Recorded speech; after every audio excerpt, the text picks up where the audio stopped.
Mən nəyi araşdırırdımsa bu şəxsi inkişaf yolunda hamısı gətirib özümə çıxardırdı məsələni. Hər zaman, yəni məsələ sənin özünlə bağlıdır və sənin özün dedikdə daxili özün nəzərdə tutulur. Yəni bədən yox, özün, əsl özün, bir ruh. Hansı ki bu bədənə yerləşdirilibdir, bu maddi bədənə. Okey, sağlamlıq cəhətdən başlayıb da onun üzərində işləməyə başa düşübdür ki, nə vaxtsa ki, bu fizioloji bir bədən, onun quruluşuna uyğun bir qidalanma var, fiziki aktivlik var, yuxu rejimi var, təbiətin bioritmlərindən çalışır, onun qanunlarına tabedir, çünki onun bir parçasıdır. Amma eyni zamanda da bu bədəndən savayı bir rollarda var, həmən bu ruhun.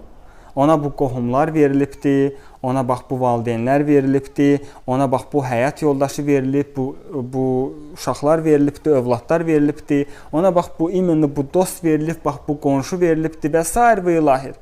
Və nə vaxt hər bir rolun üçün məsuliyyəti götürürsən öz üstünə, başa düşürsən ki, mən burada məsuliyyətli şəkildə, yəni mənim bir sərhədlərim var, mənim bir yanaşmam var və mən necə yanaşıramsa, eyni bir şeylər də mənim özümə qayıdır. Hansı hissləri mən yaşayıramsa, o hisslər özünə maqnit kimi başlayır hadisələri çəkməyə.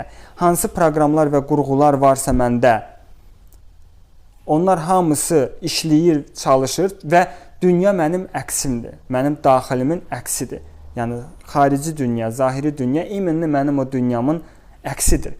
O üçün, şəxsi inkişaf plus mənəvi inkişaf. Şəxsi inkişaf bərabərdir mənəvi inkişaf.